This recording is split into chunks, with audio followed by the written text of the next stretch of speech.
Okay. So why don't we call the meeting to order at 4:33 p.m. This is the July 21st, 2022 Council on Developmental Services meeting for the month of July. So we do have a quorum as noted by the recording. So the first item on our agenda is, well, actually the second item on our agenda is a moment of silence for individuals impacted by COVID-19. If we could please just have a moment of silence.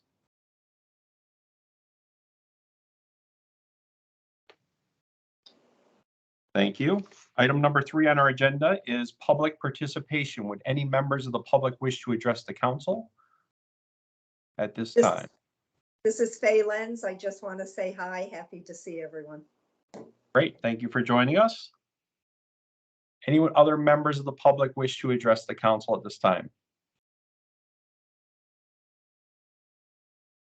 All right, seeing none, I'll close the opportunity for public participation and move on to item number 4 on our agenda, which is 4A, review and approval of the previous council meeting minutes from June 23rd, 2022. If you recall, this was a special meeting because we had to cancel and postpone the June 16th meeting, or June 15th, I apologize, June 16th meeting.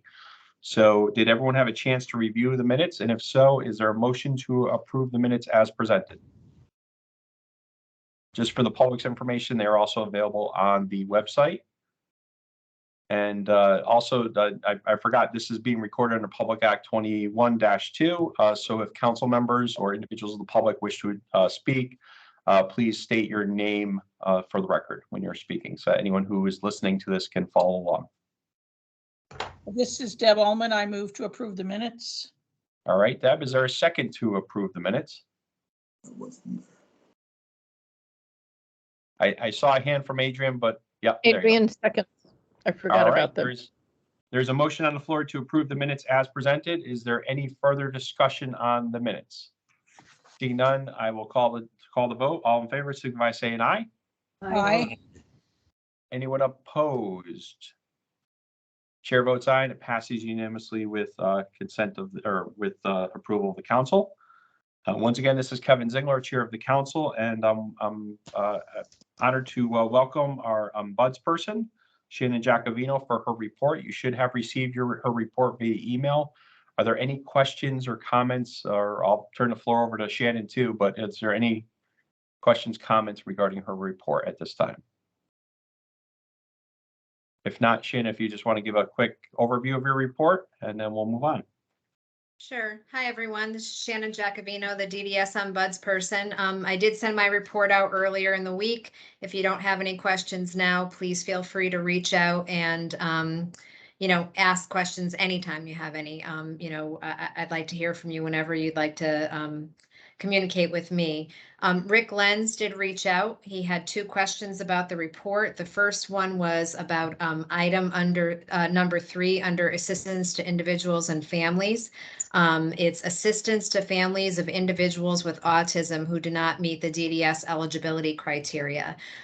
Rick wanted to know what kind of assistance I give those families. And so I get quite a few calls from families whose loved ones don't meet the IQ criteria for DDS, but who have tremendous support needs. And unfortunately, there isn't a lot for those families out there.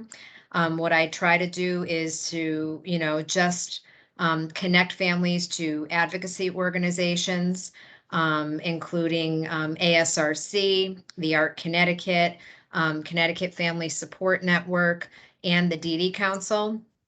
And I try to make sure that they know what is available to them through BRS, through DSS with Community First Choice.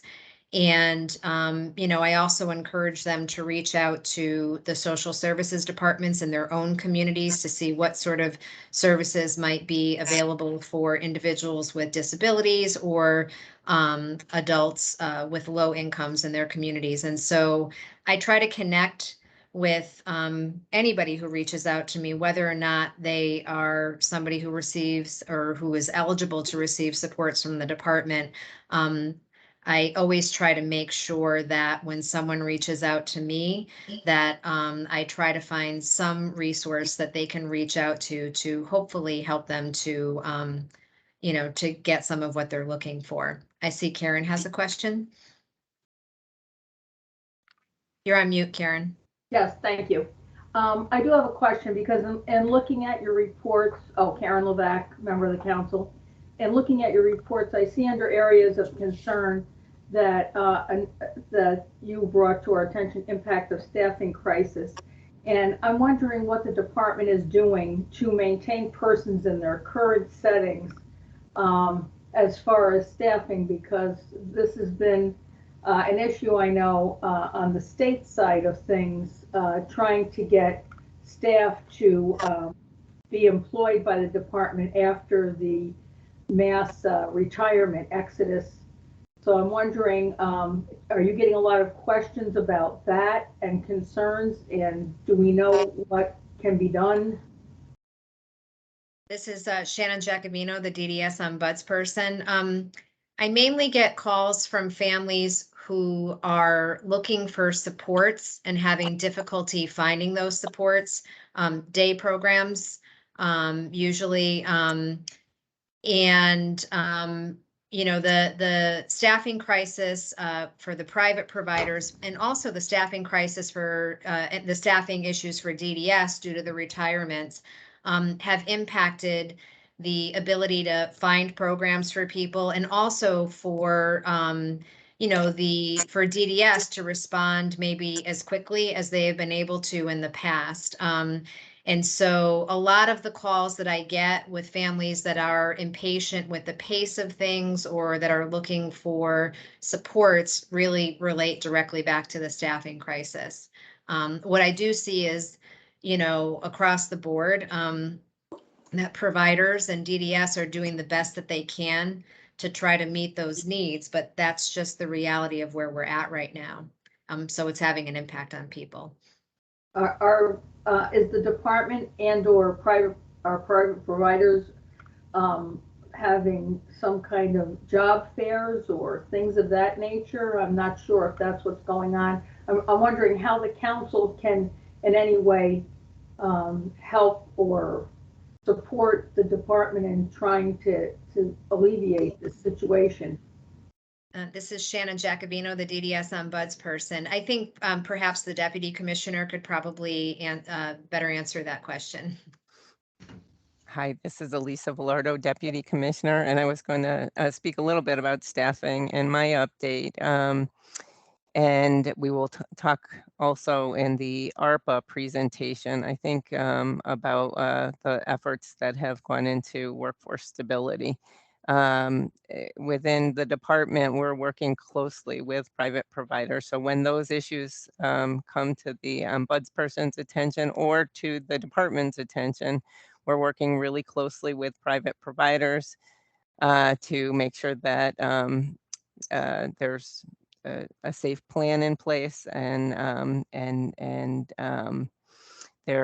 they have as much support as possible as we can provide around planning when they're addressing those staffing issues. It is across the board. It's impacting certainly our DDS hiring as well as providers, and it's across all areas, so day, residential. But we will talk a little bit more within the meeting around some of the specific strategies that have been put in place around workforce stability over the long term. Thank you. I look forward to hearing about that. So another question Rick Lenz asked me about was for item number 18 under assistance to individuals and families, which is inquiries about cameras in programs. So this is a complicated issue. I'm still learning a lot about it. But in the context of this report, the issue comes up because often families would like to have cameras in the residential settings where their loved ones are living. And that might be, it's usually related to issues around health and safety or, you know, around investigations around abuse and neglect where abuse and neglect hasn't been substantiated. There is a process that DDS has that goes through a human rights committee to determine whether or not cameras can be used. It's a very complicated issue that I don't think I understand fully enough right now myself to be able to explain to the council. But it is one that, you know, I think that there are privacy issues. I don't know how the final settings rule comes into play with something like this. I'm not really sure, but it is a very complex issue, and it's one that I don't understand to my own satisfaction well enough right now to be able to talk to it or to know how to think about it or how to advocate for what people are asking for. And so hopefully I'll have more information for you in the future. But it is an issue that comes up, you know, every now and then with families. Like I said, usually around health and safety and abuse and neglect. And I see that Rick Rothstein has his hand raised. Yes, Shannon, Rick Rothstein, member of the council. Shannon, is it safe to say that the rule is perhaps more complicated than it should be?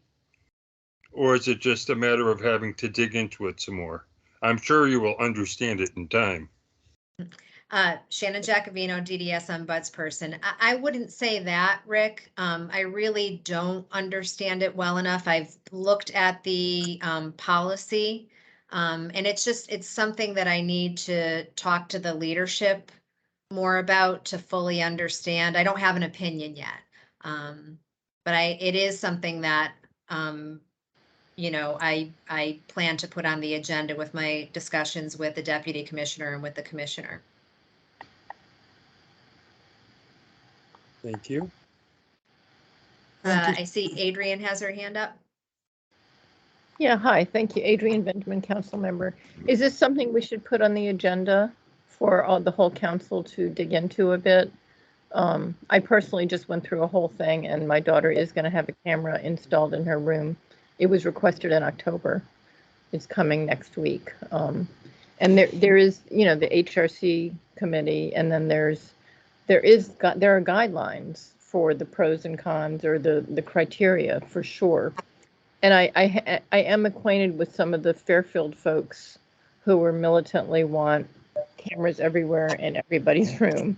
And obviously that's a whole nother kettle of fish. You know, that's a whole nother issue, but maybe we should dig into it as a council so we can learn more. And it didn't even occur to me that the final settings rule would have a ruling on it, but if they do, we should learn more about it. That's my proposal.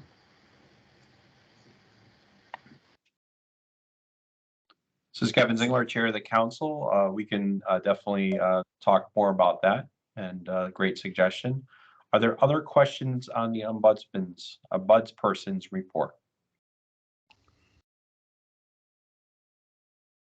All right, seeing none, is there anything else you'd like to conclude with, Shannon, or are you good? I'm good. I just need to let you all know that I will have to leave the meeting a little early today, but I'll stay as long as I can. Okay? Great. Thank you again.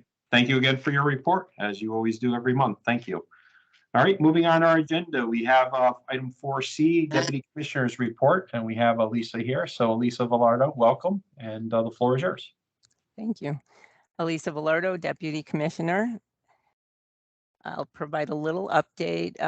We talked a bit about staffing, and we do continue to work closely with our sister agencies. We were working very closely with DAS around the staffing issue and recruiting and attracting qualified candidates. And so that work continues. As of July 1st, we did have a number of retirements, slightly less than were eligible. So that's good news, but still a significant number of retirements. And most specifically, I wanted to acknowledge that we have 2 new regional directors that have started as of July. So Fritz Gorst retired as regional director for the West region, and Shannon O'Brien is who was formerly the regional director for the private assistant regional director for the private division, is now regional director for the West region. And then Cress Sacaroli has been appointed regional director for the South region. Thomas Daly was previously the regional director, and he stays on, and he's working with the agency around training issues across a number of areas. So we're fortunate to have both Fritz and Thomas back as temporary worker retirees, and fortunate to have a team of regional directors in place that are experienced. Patricia West moved into the role of regional director across public services. She was formerly assistant regional director, and Kathy Hanowitz moved into the role of regional director for Southbury.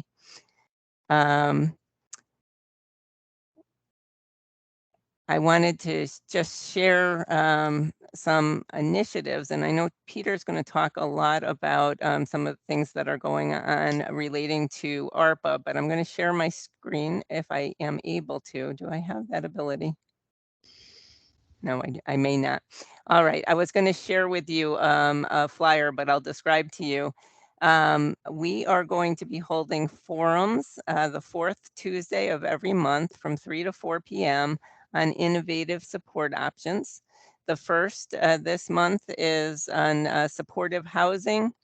That I think has been discussed in these meetings, started with the IDASH initiatives, but has gone on to really grow throughout the state. And so we have a couple actually, that is residing in one of the first supportive housing.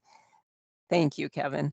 One of the first supportive housing developments, and they're going to give a virtual tour of their apartment, Lauren and Scott Mason, and describe their transition into supported housing. And then we have a parent that will describe their experience as they supported their family member through the transition from living at home into supportive housing. Josh Scalora from DDS will speak. He is our liaison around housing initiatives, and so he'll speak, as well as Steve DeLilla from the Department of Housing, who we work very closely with around the low-income tax credit program, providers that are working with developers, become very, very familiar with the low-income tax credit program. And then we have 4 providers that will speak. Marion Least from Hark will speak on Clover Gardens. Steve Morris, Executive Director of FAVAR, will speak to his experience with Bear Woods and Lavender Fields. Pam Paisley from CRI will speak. That development has not yet opened, but will be opening soon, and will speak about their development in West Hartford. And Michael Maynard from Lark will be speaking around their development in Torrington. And so we're excited. This will be a monthly forum. Supportive housing is the first topic, but we're going to explore a variety of topics over time. We'll be looking at assistive technology, individualized home supports, and the different options that are available within IHS to people, how to incorporate IHS and assistive technology.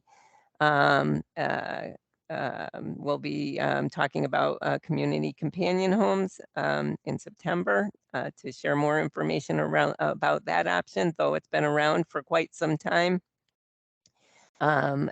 There's information to share, and it'll be an opportunity to actually see someone who is supported in a community companion home and hear from their perspective what the CCH has offered as well as a provider. So in each of these forums, we're looking not only to present information, but to share the experience that people have and success stories.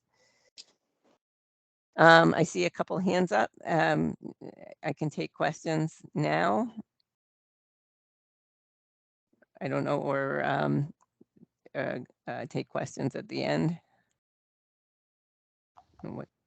This is Kevin Ziegler, Chair of the Council. Do folks have questions on any of the material that the Deputy Commissioner has presented, or do we want to wait till the end? I see some heads shaking, so I'll just call Christine. I see you're first on the list here that I see, so the floor is yours.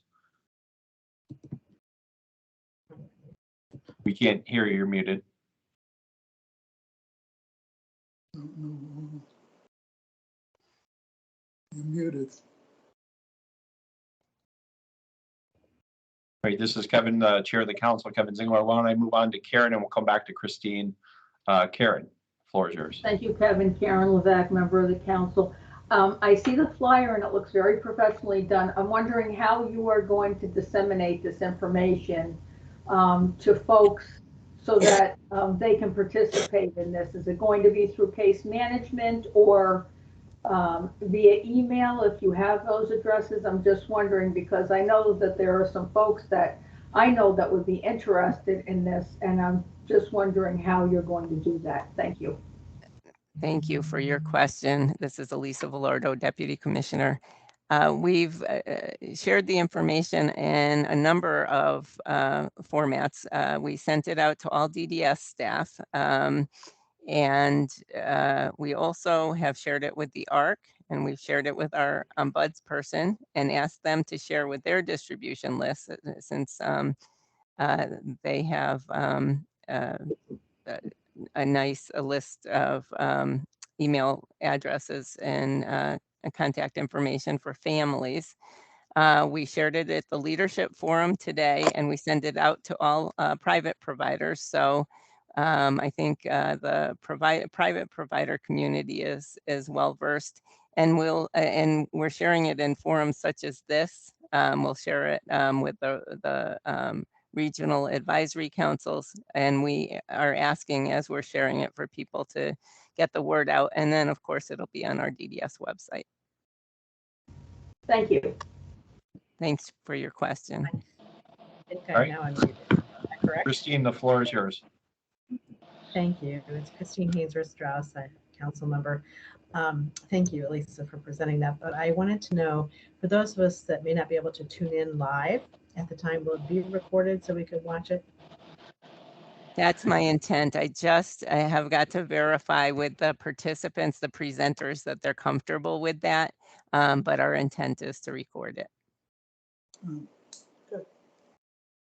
Great, and this is Kevin Ziegler, Chair of the Council. I see Rick, you have your hand up. Is that a legacy hand, or you have a question for the Deputy Commissioner?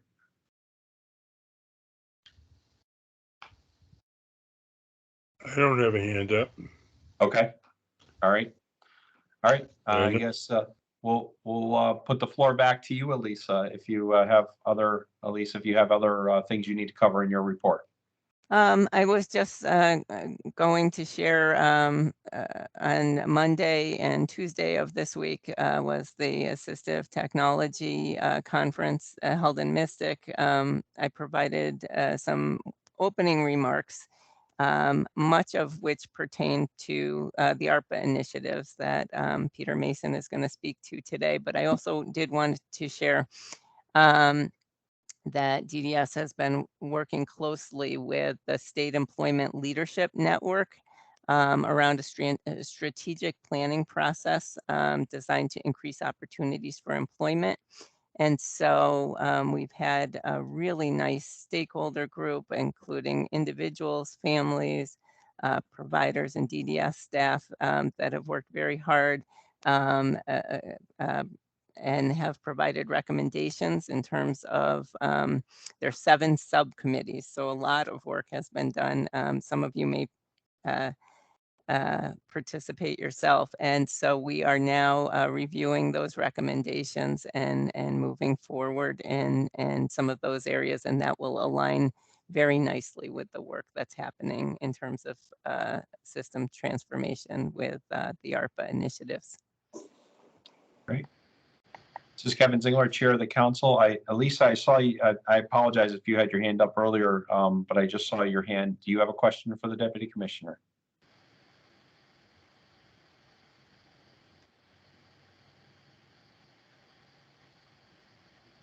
Okay. Adrian, I see you have a hand up. You have a question. Yeah, and this goes back to the hiring issue. I'm not sure how other agencies do it. The agency where my daughter is, they don't pay the house. So I'm talking about residential. So a residential house manager where she lives, they don't get paid any overtime because they're salaried. The assistant manager does get paid overtime.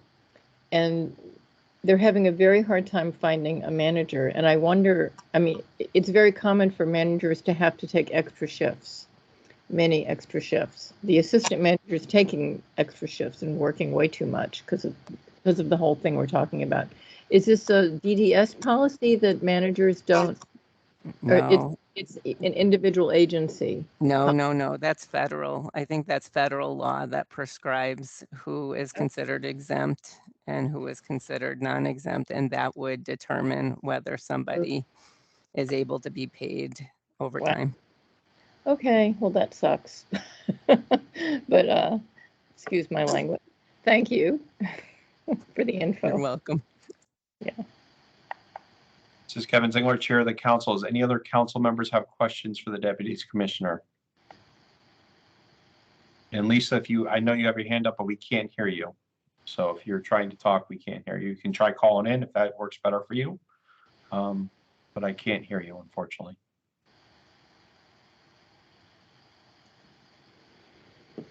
All right.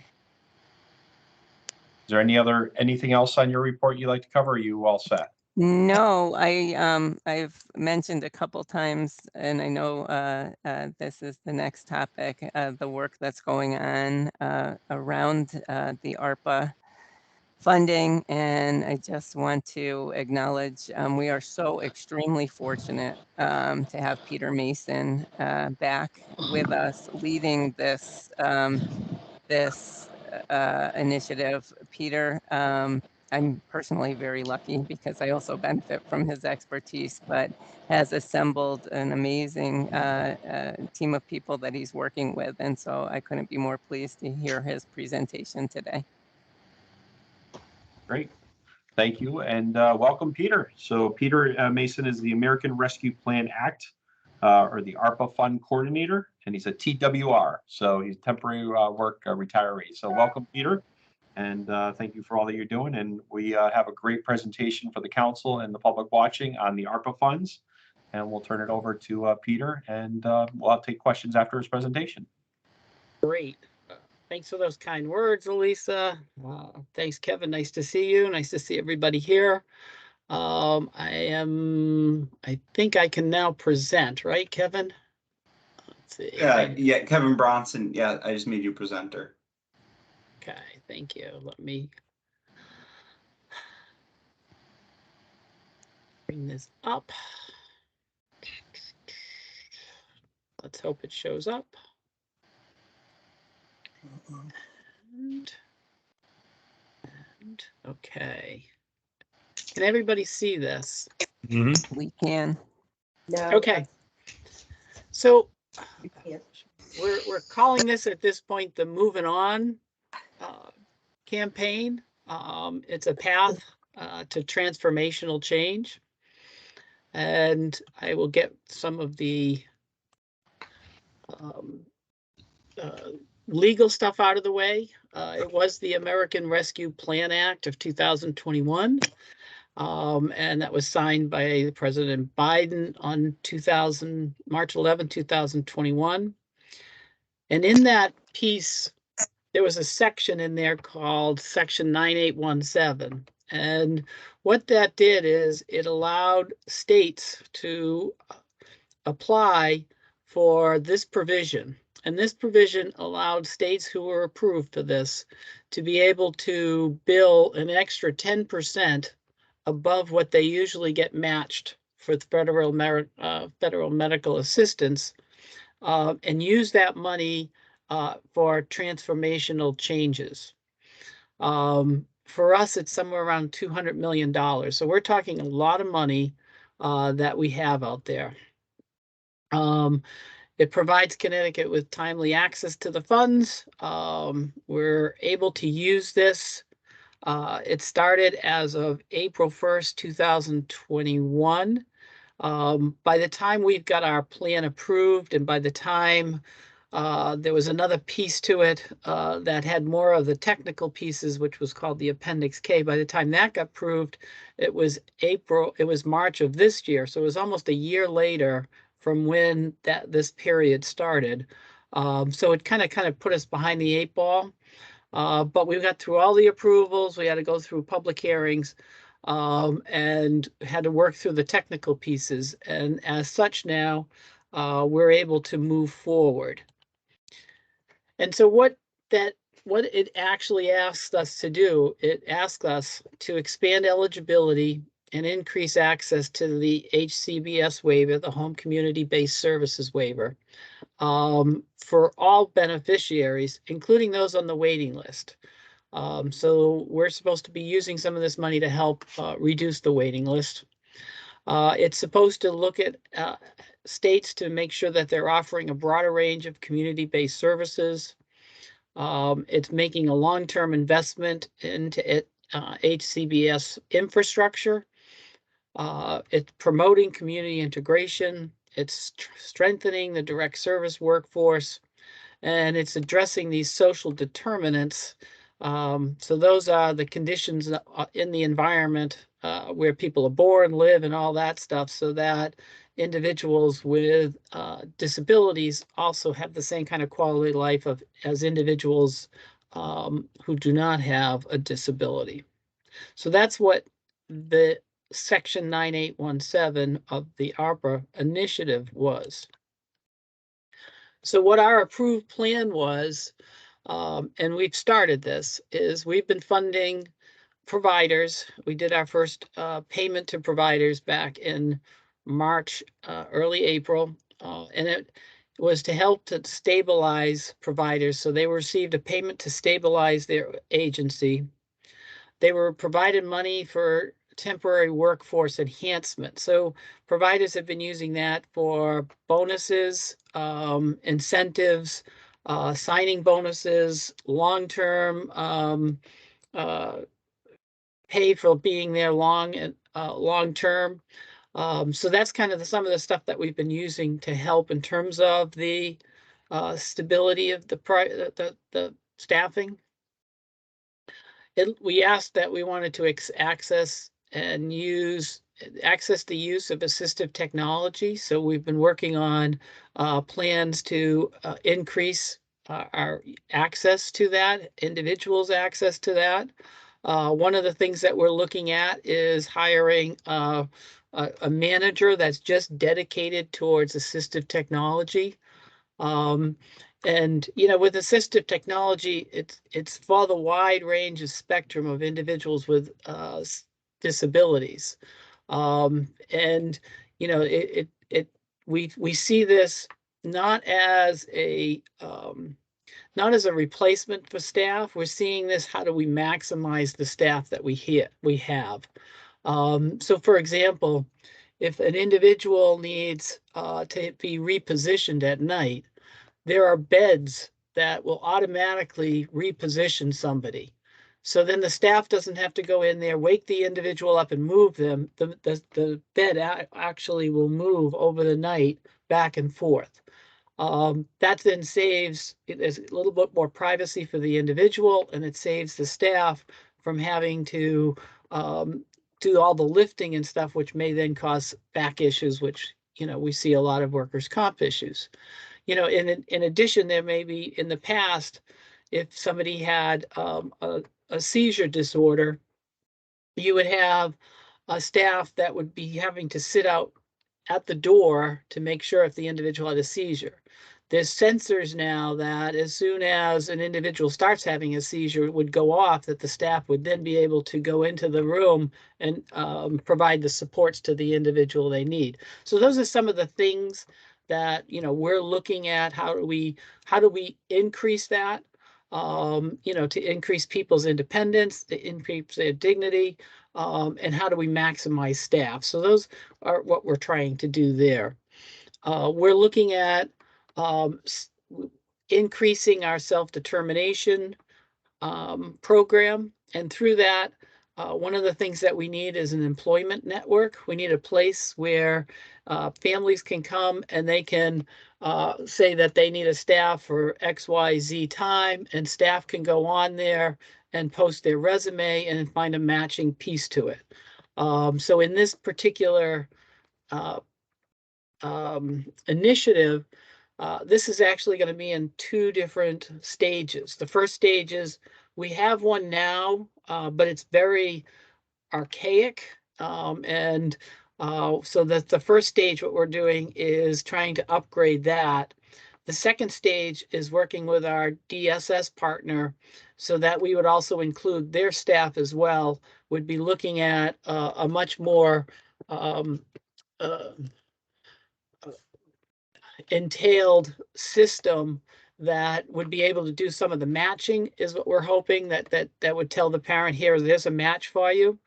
We're also looking at a possibility of how do we set up a system where that you can have a backup staffing option, so that if somebody doesn't show up in an emergency, they'd be able to go to this employment network and maybe able to find a staff that would help them out. We're looking at expanding the supportive housing models. The system transformation, I'm going to get into a whole lot of that stuff, so I'm just going to go right past that.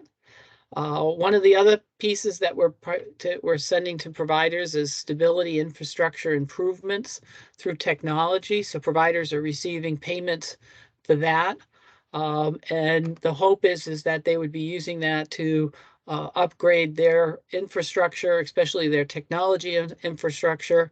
DDS is looking at this as well.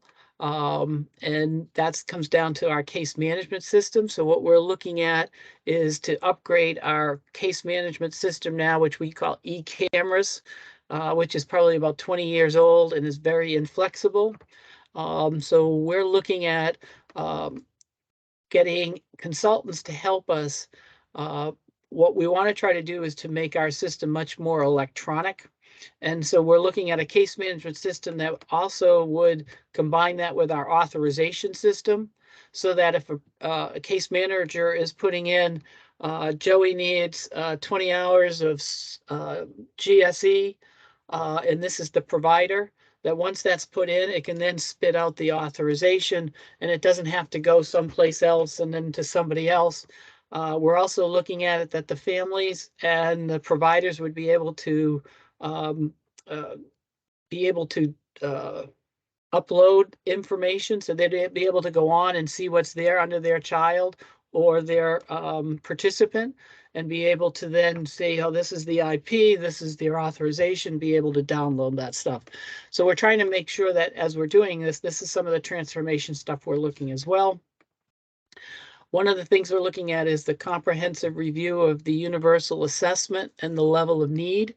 We're working now with our case managers they're doing assessments, so that they're looking at going in using the universal assessment, and then we're trying to determine how does that match up with the current level of need funding mechanisms that we have. It's not as a simple process, and we'll be working with a contractor, a vendor that will be helping us to do some of this stuff.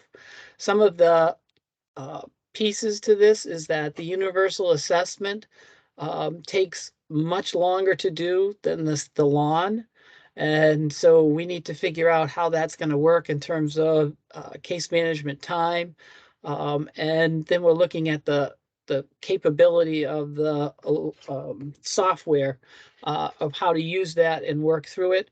You know, just to do this review, our case managers had to go through, I think, like a 3 or 6 hour training just to make sure that they could do the universal assessment. We're looking at upgrading our critical incident management system. Excuse me. And so what we're looking at is our pulse light system, which looks at Medicaid claims, and it looks at our incident reports, and it starts matching. So did Joey, who went in the hospital and had a head injury, is there an incident report for that individual? And was that at a level that should have been considered a critical incident? And so this will look at that stuff.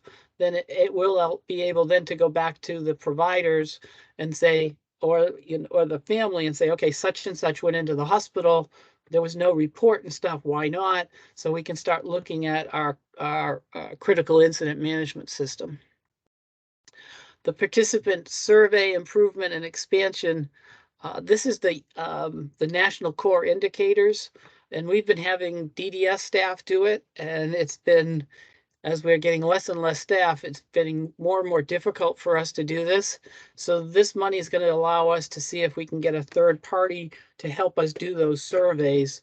So it'll be done more in a consistent manner, and we'll have somebody that we know will get it done.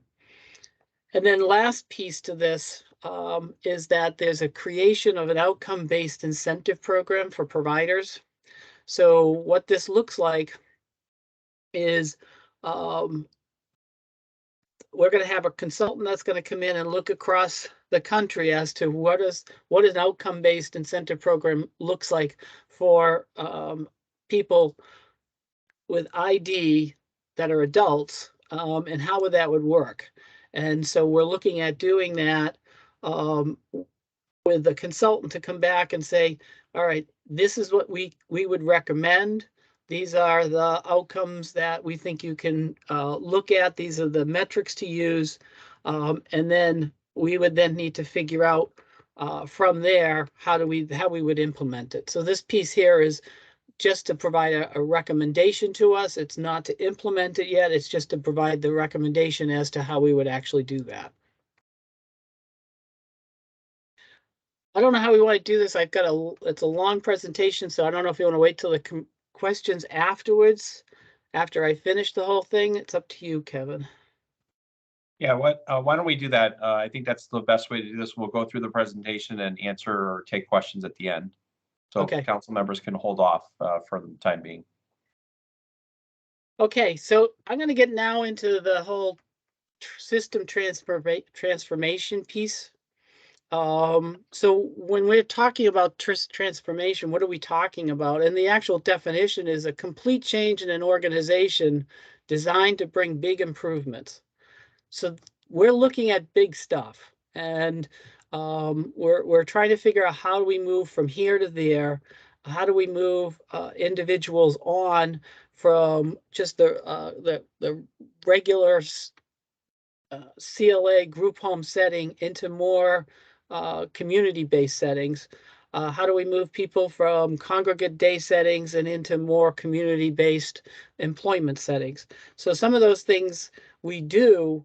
This is looking at how do we do this on a much bigger scale. So when we're talking about this, it's like, well, why does DDS need to change? Well, one of the things that we need to look at is the lessons from the pandemic. What we found is those settings that were congregate settings people were more prone to getting COVID-19 because obviously there's more people in there. So if it's a group home had it, usually it went right through the group home. The staffing crisis, we've talked about this. There's a staffing crisis. This has been something that has been on the horizon. And the ironic thing is the state of Connecticut has put millions of dollars into raising salaries. And we now have a worse staffing crisis than we've ever had. Now, some of that I think it's national. You look at the unemployment rate and it's just so low. There's just so many opportunities out there. So we need to look at we have a staff. We need to look at how do we keep the staff we have and how do we maximize what they do. We know that part of that also is the advance of technology. Technology is changing a lot, and each week seems to be something else that comes up. I remember in the spring there was an email that came from one of the providers and said, "Look at this software," and the software it would translate what somebody would say, and it was and we all know some people who don't speak as well as other people, and some people their speech is almost unintelligible. This software was able to take that and make it into speech, and that so the staff could understand it. I mean, some of the things that are out there is just incredible.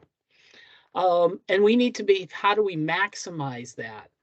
And we have a waiting list. The waiting list is still there. It's not going away. And so we have to figure out how do we use our current dollars that we have and maximize that so that we're providing more supports to more people. And lastly is sustainability. If you look at the congregate settings, the group homes in particular, it's a high-priced support. And, we need to look at as we're going down, are we going to just go all group homes, or are we going to do more creative-based settings that also have health and safety in their minds? And when you look at things like the supportive housing, where they have staff on board and they have apartments that are equipped with advanced technology so that staff know what's happening in those apartments and can use and do something in terms of supports. That's the stuff we need to look at. And it's all about how do we maximize the staff we have. As I said, I don't know if this staffing crisis will get better. We don't know at this point. So in terms of for DDS, what will we approve for the system transformation it's a multi-pronged approach. And so the goal is to transform from residential and day supports away from the traditional and costly congregate settings to more independent settings that are more independent and free. There's a freedom and promotes freedom of choice. So I've heard from some people, is this annualized or is this one-time dollars? These are one-time dollars, and it goes over a 3-year period. Now, the funds were originally allocated through March of 2024. Because of the lateness of all this, the CMS has extended this to 2025. DDS is looking at this, that we have a commitment from the state through 2024. So our goal is, even though we know that there would be chances to go into 2025, we don't want to take that chance based on politics and what's going to happen. We know what we have now, and so we're going to go full out in terms of trying to make sure that we do what we say we were going to do through June 30th of 2024. It's still a 2-year time frame. So the first initiative that we have is to develop incentives to encourage providers to consolidate some of those vacancies that they have in congregate settings. So what we've found is, especially with the pandemic, there's a large number of openings in group homes right now. And one of the things that we want to look at is how do we look at consolidating those vacancies, and then we would then be able to redistribute some of those dollars to do for the waiting list. So that's our first initiative. The second initiative is we want to make sure that if we're setting up these programs, we need to be able to stabilize the provider as they're moving through the system. So if they're moving somebody from a group supported, let's say a DSO, a congregate day setting, and they're moving them into employment based, there's going to be gaps in there. So, you know, that they may still need the same amount of staffing, even though they're down 2 or 3 staff. While they keep transitioning, we need to be able to keep the provider stabilized in that program while they keep transitioning people out into other settings. So that's basically what this does. It kind of incentivized, excuse me, where they go, and it's incentivizing the provider where they're currently at, so that we can get the stability of that provider, and also we're incentivizing the place that they're going to. The third part of the initiative is we're going to be contracting with consultants to help us in terms of the transformational plans. We'll be looking for transformational plans from all providers. And so consultants will be working with the providers as to, okay, here's where you are now, here's where you need to be, to give them a resource in terms of helping them through this. You know, so oftentimes we've been looking at initiatives and we say, oh, this is a great thing, let's do this, but we don't back it up with the supports. And so with this initiative, it's giving us the chance to have those supports for the providers. And then the last piece of this, oh, where'd that come from? Get out of here. The last piece of this is regarding the outcome-based payment program. So, and I talked about that. So that's the last piece of this initiative, of that system transformation initiative. So one of the things that we need to make sure, and it's clear, is, you know, we know it's a 2-year time period for the money, but this is not a sprint. You know, we have to make sure that this is a marathon. We have to make sure that individuals who are moving from one place to another are moving in a pace that's theirs and not a pace that's ours because of the funding. We need to make sure that we're in a pace that allows the provider the stability to move to that. If we do it too fast, it could disrupt the provider, which then in turn disrupts the individual. And so each journey for each provider is going to be different. And we need to make sure that we're looking at that in a way that helps them through this. While, you know, the funding is for this commitment is for these 2 years, DDS needs to be looking at what they're going to do if it's going to take a provider 3 or 4 years down the road, how they're going to keep that going, how they're going to keep that momentum going. So when we look at this, what could transformational change look like for an agency? So a reduction in the number of group home it operates, or it could redesign some of those group homes to support individuals with more behavioral and medical support needs. That's another need for DDS. It could be an increase in alternative individualized settings for people currently in their program or the waiting list. And it's an increased use of technologies. So that's some of that stuff that could be looking for in what a transformational change is. And this is one of the things that I need people to be clear about. Transformational change does not mean there will be no more group homes. That's not what this is about. This is what we need to figure out what is in our system now. What is the right number of homes that we will need to be able to support people? And the thinking it would be is that group homes should be for those that have significant medical or behavioral support needs. Those that don't is the ones that need to be looked at in a different way. What we have now in this system is people who have grown up in that system that today they would not have been in a group home, but because of those supports that were there at the time, they're in a group home.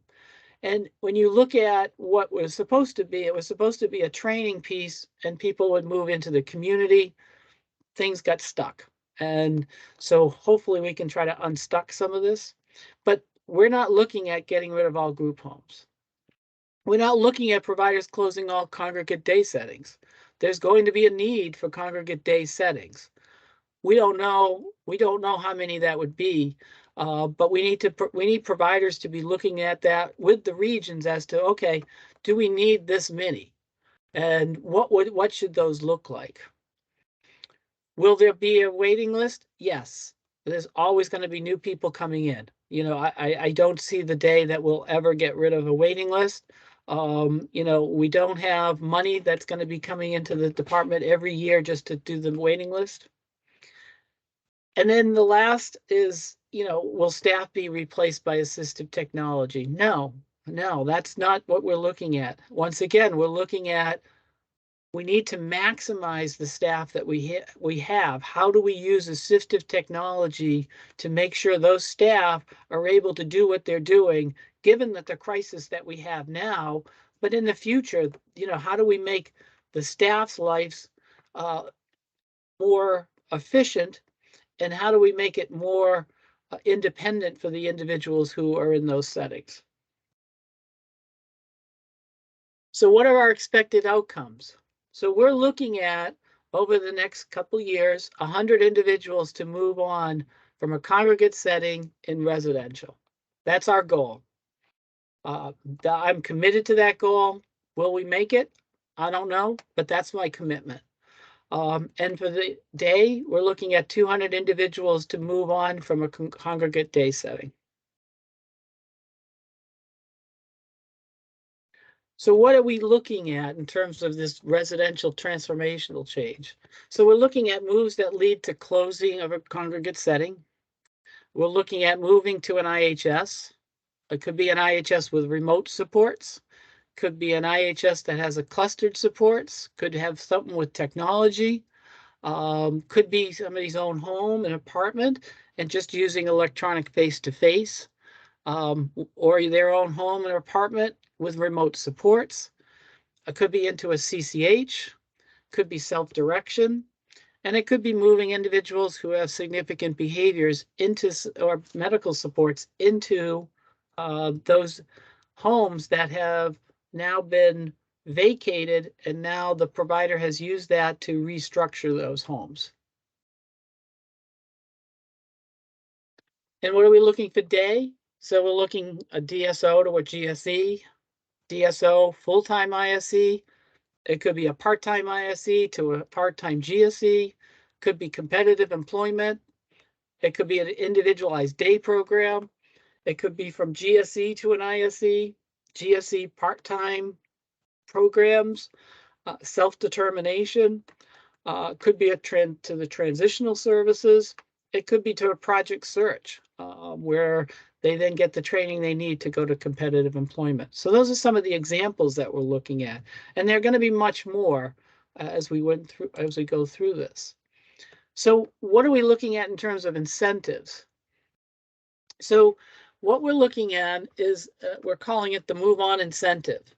So an individual who moves out of a CLA or CRS will receive one payment after 60 days. And when we say one payment, we're probably looking at somewhere in the tens of thousands of dollars.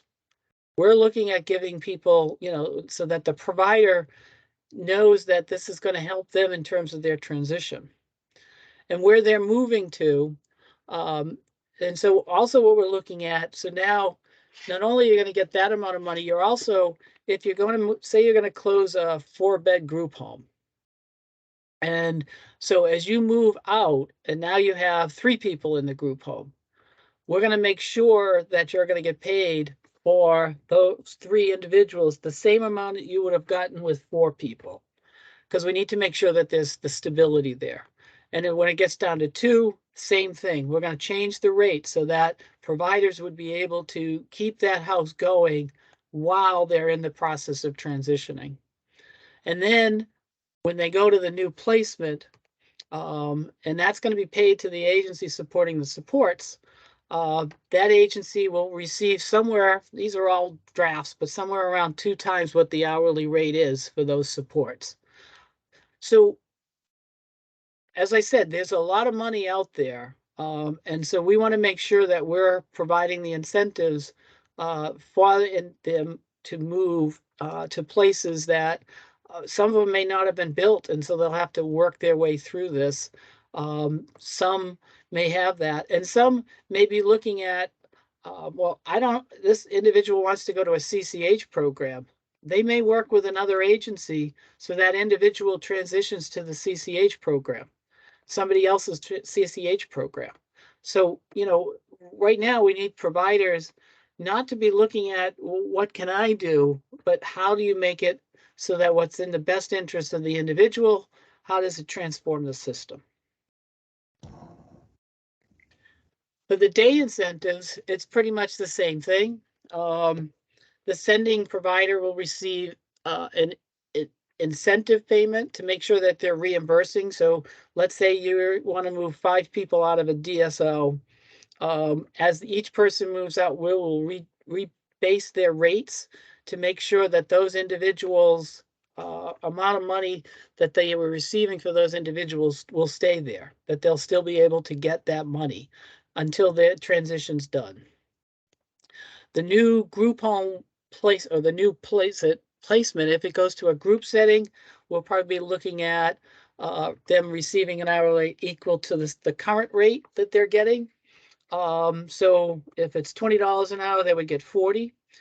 If they go into individual employment, at that point, we're going to be looking at amount of money that's even more than that, whether that's double, 1.5 times, to make sure that if an individual is going to need those additional supports, we're going to be able to provide them the money to make sure that they can give that additional supports to help them with that transition.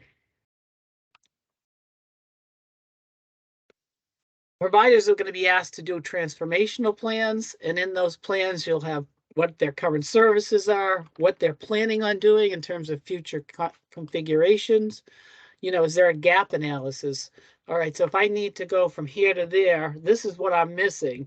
So we'll need to know that in order to be able to do we have enough money to make sure that we maximize that for that provider so that we can fill those gaps.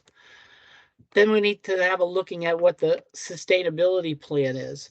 What is the sustainability piece to that? So once they do all this transformation, will they be able to use the current rates to make sure that they are able to continue moving forward? And the last piece is the communication and engagement. How are they going to communicate this and engage all their various stakeholders and saying, here's where we are, this is where we want to go? How do they get input from their people, and how do they then communicate that as to what they're doing? To help us along, we're setting up working committees. So we've just set those committees up. We had our first meeting with the co-chairs just yesterday. So we have an overall advisory committee, and they're going to be looking at the whole thing and how we need their input and feedback in terms of the focus, to make sure what we're focusing on is the right focus. We need to figure out what the effective and positive communication is out to everybody. The residential transformation process will be strictly looking at the residential piece. And once again, it'll be looking at what the incentives are, what the what the transformational plan would look for that, what alternative settings we may miss, what our communication should be. The same with day, except that the day would be the focus. We're also looking at figuring out how do we engage with the individuals and family. And, so often we come up with these great plans, but we don't engage. And so we got a committee together as to how do we then start engaging with the families. So first off, they know what we're doing. Second off, they know what's out there. Third off, this is, what does their individual want to do? And how then do we make sure that we communicate them on a regular basis? And last is the DDS Engagement Committee. So this committee is to make sure that all DDS staff are engaged in the process. Once again, we sometimes will work with resource, but we won't work case management. Sometimes we'll work with case management, but we won't work with IFS.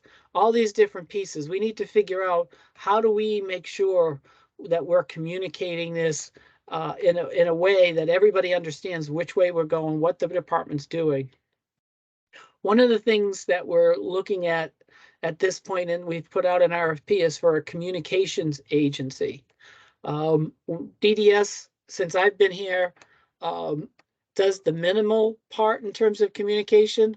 We're trying to figure out, okay, now that we have some money here, what we want to do is we need a communication plan. We need an agency that's going to help us so that some of these things we're saying is said in a much more clear, efficient, and effective way.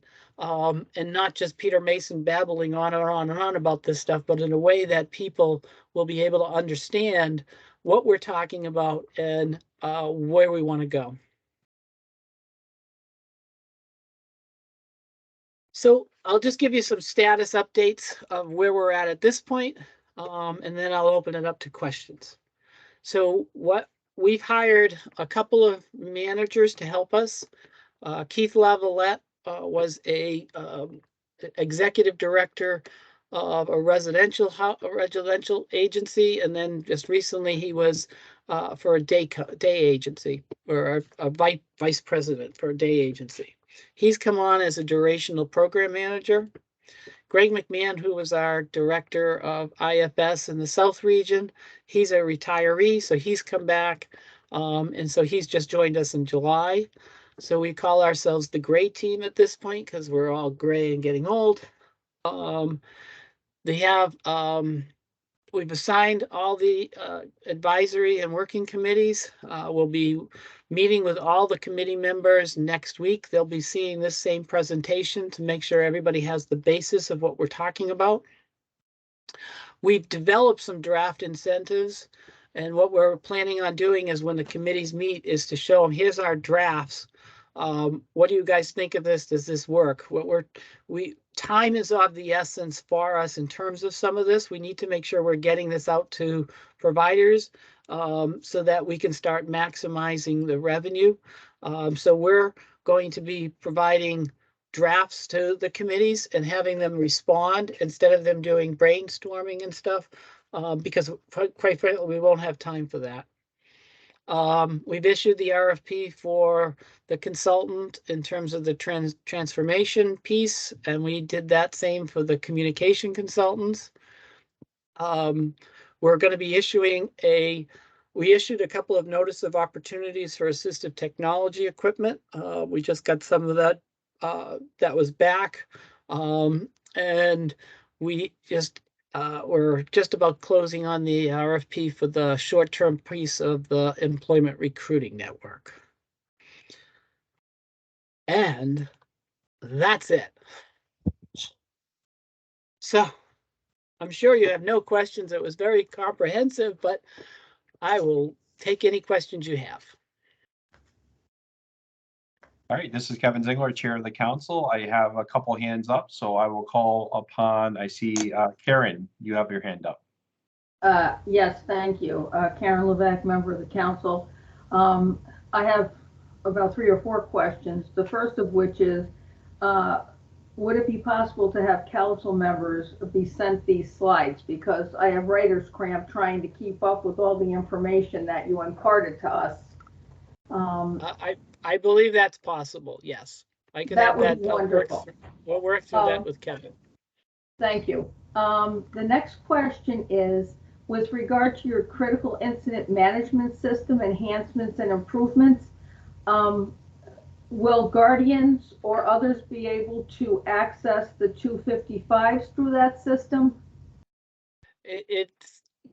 This is more the matching piece. It's not accessing. It's us looking at somebody went into the hospital. This is how we're starting it. Someone went into the hospital and they had XYZ injury. Mm-hmm. We're going to then go back and say, was a 255 done? And did it match? Great. Or it wasn't done.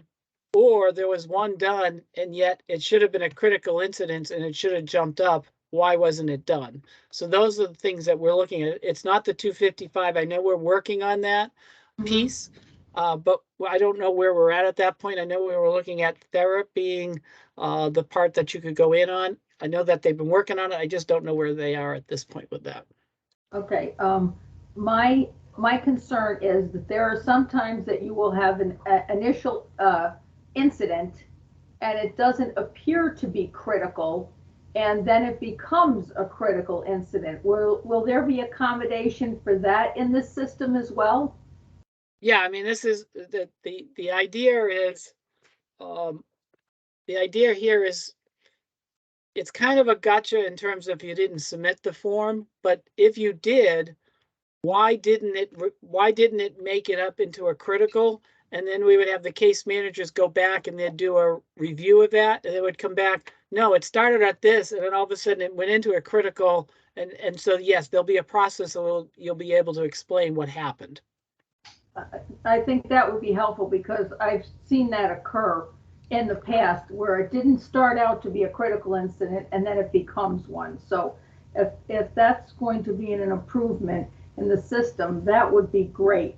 The next question has to do with you're interested in transformations of group homes to serve persons that will have behavioral or medical needs.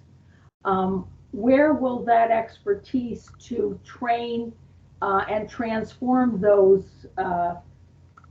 facilities come from? So the idea here is that we have,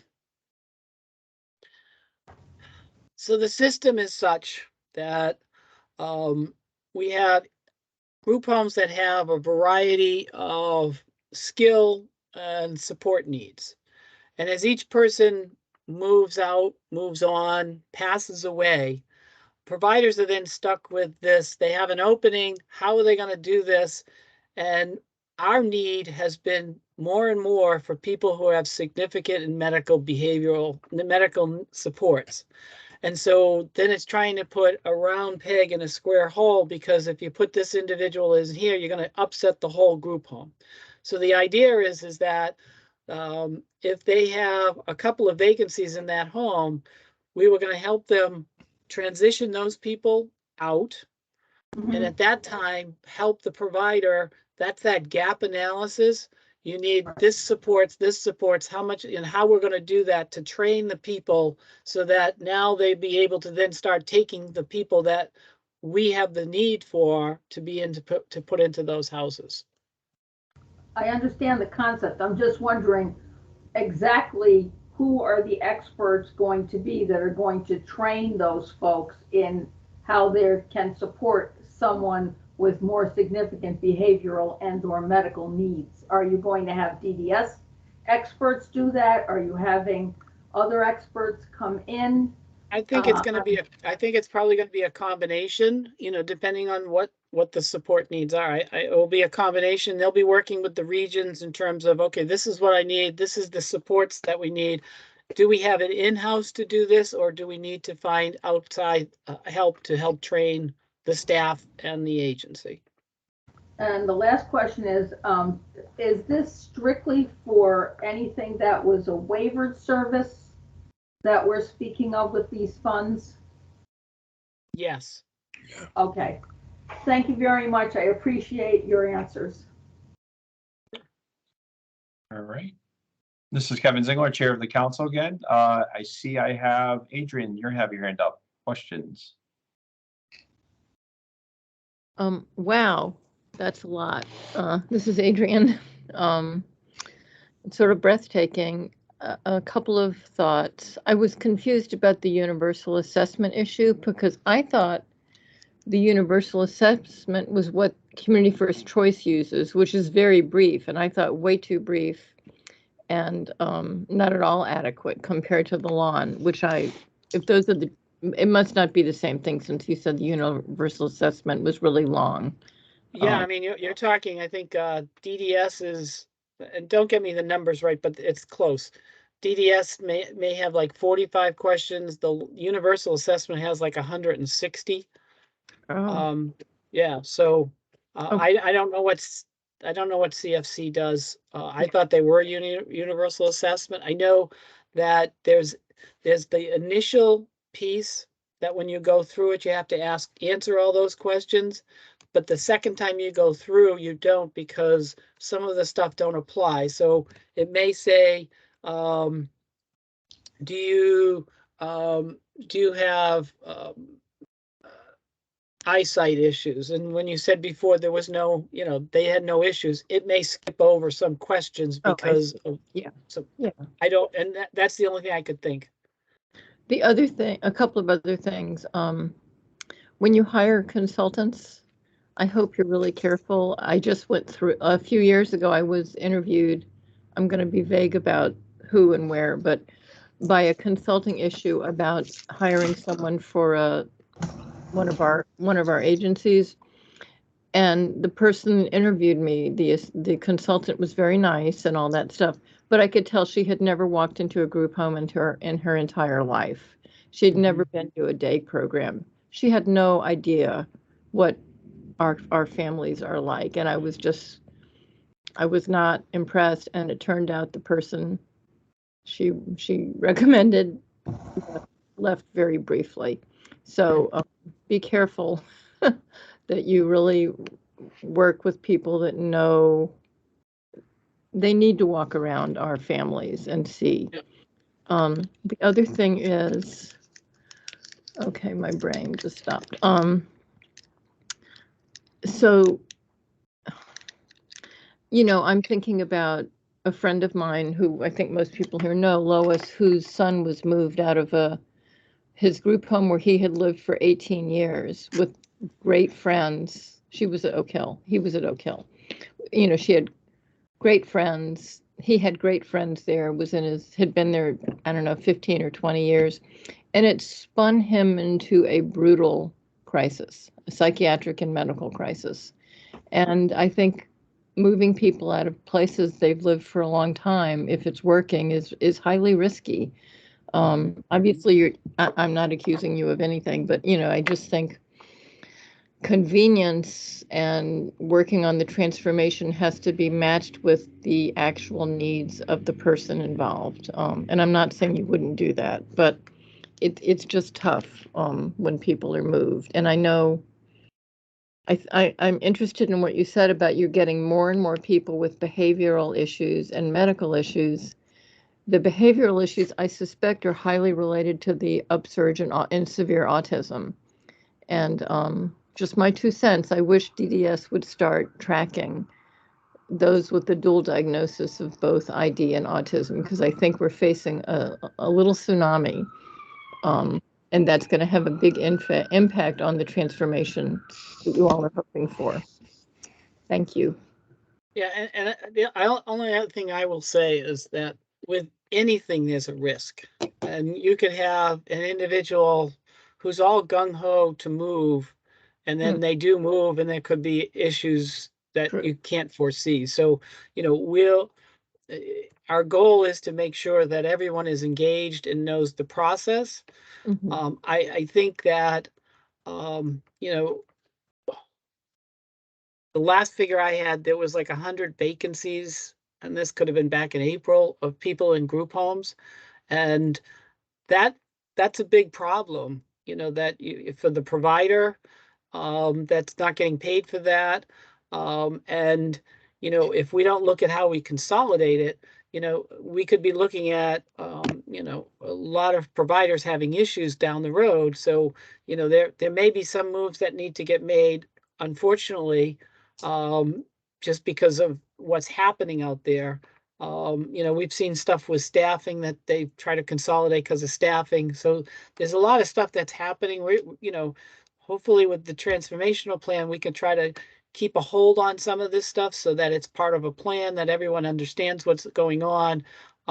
It's not going to prevent all the issues. I can't guarantee you that. I can't tell you it won't, but we'll do our best in terms of making sure that everybody's engaged in the process.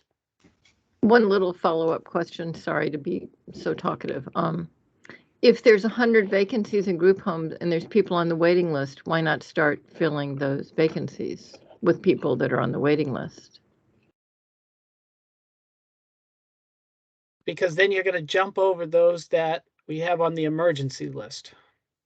Okay, So we have well, those that are on the emergency list that have those significant medical behavioral needs that may not fit into those places because those places are dealing with 60-year-old people who can't deal with a 20-year-old coming in that has has behavioral issues. So it's trying to figure that mix. that example is near and dear to my heart. So it's a tough one. I get it. Okay. Thanks, Peter. Great, thank you. This is Kevin Zingler, Chair of the Council. I'll call on Rick. I believe you have your hand up, Rick Rothstein. Yes, Kevin, thank you very much. Rick Rothstein, member of the council. I probably have a lot of questions that I didn't write down. So after reviewing the slides, I may have some more if that's okay. I guess the first thing that struck me was you mentioned a lot of projects where you're going to be developing software or developing processes. And we have 50 states that are going to have programs like this or having programs like this. Obviously, everyone's plan is different, but is there any collaboration between the states so that something that Connecticut wants and needs and something that, say, Maryland wants and needs could be worked on together so that our share of the cost is smaller and perhaps have a better quality product because it's considered more different situations? That's a great goal. I don't know if you, just us dealing with our own state partners, our own state agencies is like dealing with oil and water. And when you start dealing with states, it's even much more complicated. One of the things that we are doing, like when I talked about the case management system and the authorization system, we went to our national association, and out of that, we found that there's 6 states that have already a case management authorization system. Mm-hmm. So what we'll be doing is when we get the consultant, is that consultant will be going to those 6 states to see what they have and is that something that we can utilize. So we're going to do what we can in that terms. But in terms of, working jointly with a state agency, another state, that's going to get way complicated. And by the time we figure out what the rules are, the 2 years will be up and we wouldn't have spent a dime. Yeah, well, thinking about efficiency, and I'll just limit myself to a couple more questions. One is about transparency. Who is on all of these various committees and working groups? Is that information available and available to the public, not just to us? And are the minutes of those meetings going to be available for reading or what have you? So we are setting up a web page on our website that's just dedicated to this. Each committee will have its own page to it where they'll post their minutes. They'll post recordings of the meetings. And the idea is that we're trying to make this as transparent. Each committee, we've worked through that they all have parents on it, DDS staff, providers, and self-advocates. So we've tried to work through all that stuff. In terms of posting the committee themselves, I think we can do that, but I have to bring that back. But I think we could probably do that and, have that a different place that people could take a look. Okay. Let's see. I know over the last, say, 10 years or so, we've had some initiatives that have been tried out, including things that look like this on a much smaller scale.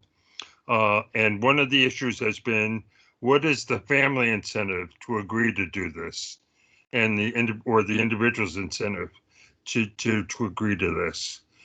Because it's nice to say, well, we're going to do this and you're going to have a better life because you're going to be more independent. But the guardian may feel, or the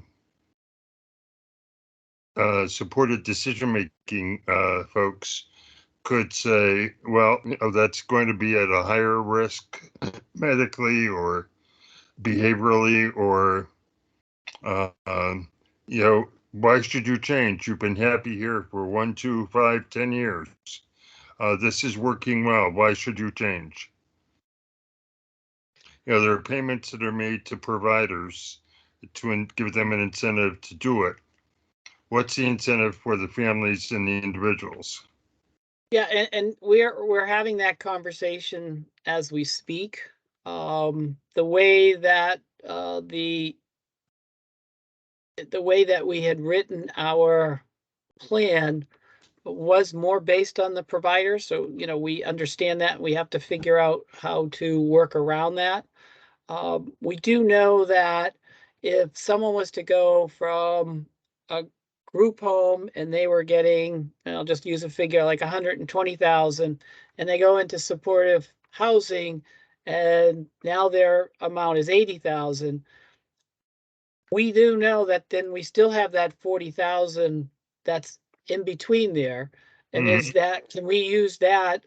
It may not be on a long-term basis, but even on the short-term basis, can that money be used to help figure out the different support needs that individual would need over the next couple of years? But we wouldn't be able to say, families taking this individual home, so we're going to give them $50,000. We didn't do obviously that. that's a problem, because Yeah, I'm we not, didn't do that. I think it has to be a non-financial incentive for the family and the individual. I guess the last thing I'm going to mention is several years ago, the legislature passed a bill that requires that the DDS form a task force with certain defined members in order to reevaluate the level of need system or annual assessment or assessment system. And I hope the department doesn't lose track of that, as sometimes happens when legislation happens, because it is very important that providers and families have input to that, both that have very significant needs and have much lower levels of need. That's important so that providers can be appropriately compensated and the individual receives what they need. Yeah, and I'm that committee is outside of my scope as a retiree. So that's probably something that you could bring up to the deputy commissioner and commissioner at a later date. Okay, well, I will send that over to them. Yeah, I hope that if there are additional questions when we review the slides, that you will entertain those. Sure. So thank you very much. It's very comprehensive. It's a difficult time for providers dealing with inflation, and while they've received some help towards that, the expenses are continuing to increase at an escalated pace. And hopefully they have the staffing, the senior staffing, and board level involvement where they can take this on at the same time. And I've heard that myself, and timing's never been my strong suit. And here we have this golden opportunity, and we're at the same time we're dealing with the staffing shortage. Where we have this opportunity, and it's not going to come around again. And so if people need to understand, this is probably a once in a generation type of deal. And you can either jump in and try to move forward, or you can try to stay where you are.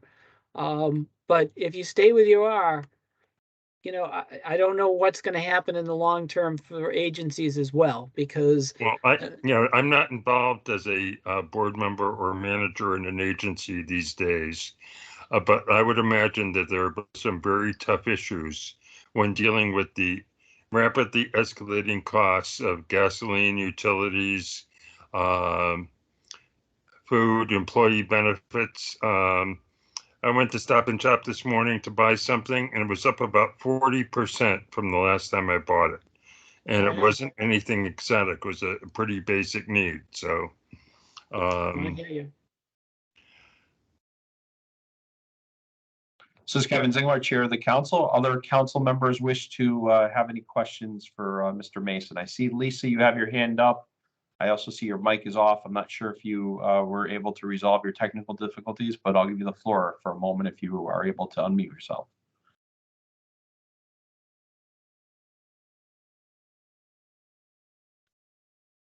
All right, I don't see you unmuting yourself, so obviously you're still having technical difficulties. And as Mr. Mason had mentioned, he will entertain any questions from the council members at a later date. So if you want to forward your question via email to him and his team, I'm sure that they'll get an answer back.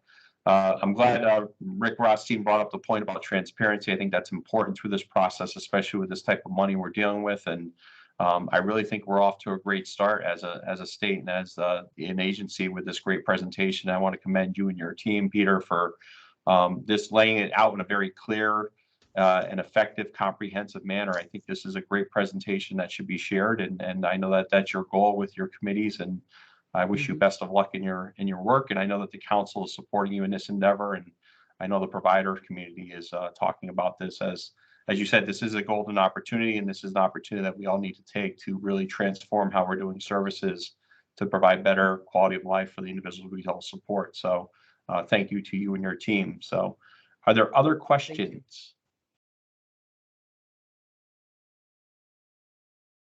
All right. Thank you again, Peter, for this great presentation. Okay, thank you. Good night, everybody. Night. Night, Peter. Thank you. All right, next item on our agenda is 4E, and it's Bo Doherty's retirement. I did submit, as we discussed last council meeting in June, the citation to the governor's office. Waiting to hear back from them on that, but as soon as I have more information, we'll do that. So I anticipate we do not meet as a council in August, so we'll probably have something in September that we can present to him, maybe invite him to this council meeting, or if there's another event. We'll have to also watch what, unfortunately, what COVID's going to be doing in the fall, but maybe there's an opportunity where we can gather in person safely outdoors, or we can invite him to a virtual event, such as a council meeting, and we can present him with that citation. So bottom line, it's in the works, and I will follow up with the governor's office on that. And I want to thank Patty for helping us out with that. And I know Patty couldn't be here today. Something last minute came up. She wanted to be here, so I thank her for her work on that efforts and let her know that that's in the works. Any other questions on that item on our agenda? All right, moving on. So our next item is item 4F, topics for future meetings. So we will have Krista here next in September to go over the Medicaid funds. I know that that's something that several council members had asked, and we will do that. We thought that Peter Mason's presentation, we knew it was going to be at least a half hour, 40 minutes, and we didn't want to have too much on our plate for this evening, so we could talk about this golden opportunity that Peter just mentioned. So she'll be here in September. Are there other items on that the council would like to entertain? I did see an email from Adrian and about abuse and neglect investigations, so we could bring that back up if that's an appropriate forum, if this council wants to do that again, or if there are other avenues. I mentioned the last meeting, I know the commissioner who could not be here tonight mentioned that he'd be willing to talk with council members if we felt that that was warranted, or if we want to do it as a council as a whole. So thoughts on that item, just so that I'm clear?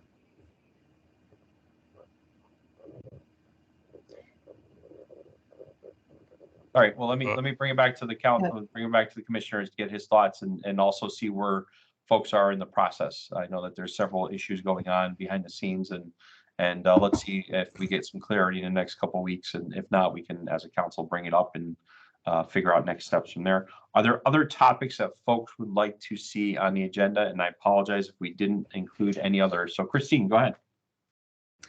Can we have an update on the I-/community cluster new projects that are coming out because I'm not familiar with them and people are starting to ask. And it'd be great to be updated. Yeah, we can definitely entertain that. I know Hey, that, hey, ahead. Christine, this is Kevin Bronson. Sorry to interrupt. Christine, are you just looking for a list? Or are you looking for more information than just a list? Because if it's a list, I can email it to you. I would like, well, if you send me the list, that'd be great, but I would like more information just to see Sure. what types and where they are and how they see themselves evolving. Okay. I would also. And Yeah. this is Elisa. I would urge you to attend next. Okay, you asked about recording. I think that that'll be helpful to you as well. Well, that's the problem. You're picked the one time I will not be available to be on to that. So I would love to see that, but I'm hoping to see it recorded. Okay. I have a question, Kevin. Sure, Pam, go ahead. I'd be interested in hearing about what the requirements are for, we're talking a lot about assistive technology. How does an individual qualify for an assistive technology assessment? I'm guardian of a young girl, and she's employed, and I requested an assistive technology assessment because I felt it would enhance her independence, and it was denied. So I have no idea why it was denied, and I really didn't want to go through a hearing for something like that. It's just not worth it. But it'd be nice if we have some criteria. And then as, a director of an agency, I see a number of people that we've requested it for and they get it. So who makes those decisions and based on what criteria? Right. Good idea. We can definitely put that on for our future agenda in September. And I know, as you heard today, through the ARPA funding, assistive technology is going to be one of the centerpieces. Yeah. So I think that's a great discussion about what policies, procedures, or how they're being developed, et cetera, et cetera. So Yeah, is there any objective criteria, or is it just up to some supervisor that, says yes or no? got it. Okay, that's duly noted. Other items from council members for topics for our September or even future meetings out from there. Okay. With that, I'll close that item. And of course, just a reminder to the council members, if you have any other items, I always do send out an email. I hope to get it 2 weeks out prior to our meetings, or a week at least. So if you do have items, please let me know at that point. We always consider those for the agenda based on availability of speakers, presenters, et cetera, et cetera. So with that, our next meeting is Thursday, September 15th at 4:30 p.m. in the afternoon. It will be held via Microsoft Teams at this point, unless something changes in terms of COVID. So I wish everyone a great summer at this point. I know we usually do, just for the public, we do take August off just because of vacation schedules. It's very hard to get folks together. So have a happy summer, everyone, and enjoy the rest of your summer break here. And we will be back on September 15th at 4:30 via Teams. Look for the website. You will see a recording of this meeting on the website posted in the next couple of days or next week. And further information will be available for the public. So with that, I'll entertain a motion to adjourn if there's no further other business before the council. So moved, Karen Levack. All right, Karen has moved it and it's seconded by I heard Rick Lenz. So there's a motion on the floor to adjourn at 6:12 p.m. All in favor, signify by saying aye. Aye. Aye.